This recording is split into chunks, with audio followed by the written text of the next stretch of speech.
Hi, good morning. മറ്റൊരു ദിവസത്തിലേക്ക് സ്വാഗതം. ഇന്നും work from home as regular.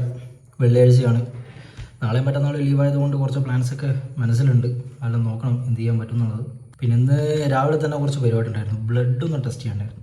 Sugar ലെവലും അതേപോലെ യൂറിക് ആസിഡ് ഉണ്ടായിട്ടില്ല, ജസ്റ്റ് ഒരു പ്രിക്കോഷൻസ്. നമ്മളൊരു മൂന്ന് മാസം കൂടുന്ന സമയത്ത് ഇതൊക്കെ ഒന്ന് ടെസ്റ്റ് ചെയ്ത് നോക്കുന്നത് നല്ലതാണ്. കാരണം ഇപ്പോഴത്തെ ലൈഫ് സ്റ്റൈൽ, നമ്മൾ ഒരു ഫുഡിങ് ഹാബിറ്റ്സ്, ഇങ്ങനത്തെ കാര്യങ്ങളൊക്കെ വളരെ മാറിയിട്ടുണ്ടല്ലോ. അപ്പോൾ ഇതൊക്കെ ടെസ്റ്റ് ചെയ്യുന്നത് നല്ലതാണ്. നമ്മുടെ ബോഡീനെ കുറിച്ച് അറിയാം. ഈ ജിമ്മിൽ പോകുന്നവരും ഈ ഹെൽത്ത് നോക്കുന്നവരൊക്കെ ഉണ്ട്. അപ്പോൾ അവരോടാണ്, നിങ്ങൾ ഈ ഗൂഗിളിൽ നോക്കിയിട്ടോ അല്ലെങ്കിൽ ChatGPT ചോദിച്ചിട്ടോ നിങ്ങളുടെ ഹെൽത്തിൻ്റെ കാര്യങ്ങൾ ഒരിക്കലും അസ്യൂം ചെയ്യരുത്.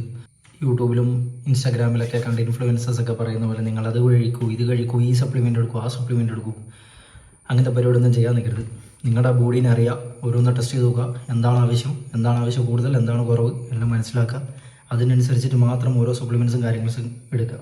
അപ്പോൾ ഇന്നത്തെ പ്രധാന വർക്ക് എനിക്ക് എന്താണെന്ന് പറഞ്ഞാൽ, നമ്മുടെ പ്രോഡക്റ്റ് ഞാൻ ബിൽഡ് ചെയ്യുന്ന ഒരു സോഫ്റ്റ്വെയർ പ്രോഡക്റ്റ്, അതിൻ്റെ കുറച്ച് യൂസർ ഗൈഡ്സ്, യൂസർ മാനുവൽസ് ഉണ്ടല്ലോ. നിങ്ങൾക്ക് ഈ പല സോഫ്റ്റ്വെയർസും അല്ലെങ്കിൽ പല പ്രോഡക്ട്സ് യൂസ് ചെയ്യുന്ന സമയത്ത് അതിൻ്റെ യൂസർ മാനുവൽ കണ്ടിട്ടുണ്ടാവില്ലേ? അതേപോലെ ഞങ്ങൾ ഉണ്ടാക്കുന്ന സോഫ്റ്റ്വെയർ പ്രോഡക്ട്സിനും ഒരു യൂസർ മാനുവൽ ഉണ്ട്. അപ്പോൾ അത് പ്രിപ്പയർ ചെയ്യലാണ് ഇന്ന് പരിപാടി. അപ്പോൾ ഓരോ സ്ക്രീൻ ബൈ സ്ക്രീൻ എടുത്ത് ഓരോ ഫീച്ചേഴ്സ് നോക്കി അതിൻ്റെ യൂസർ മാനുവലും കാര്യങ്ങളൊക്കെ ഉണ്ടാക്കണം. അപ്പോൾ ആ യൂസർ മാനുവൽ ഉണ്ടാക്കാൻ വേണ്ടിയിട്ട് ഞാൻ യൂസ് ചെയ്യുന്ന ഒരു AI ടൂളാണ് ഗൂഗിൾ AI സ്റ്റുഡിയോയുടെ പ്ലേഗ്രൗണ്ട് മോഡ് എന്ന് പറയുന്നത്.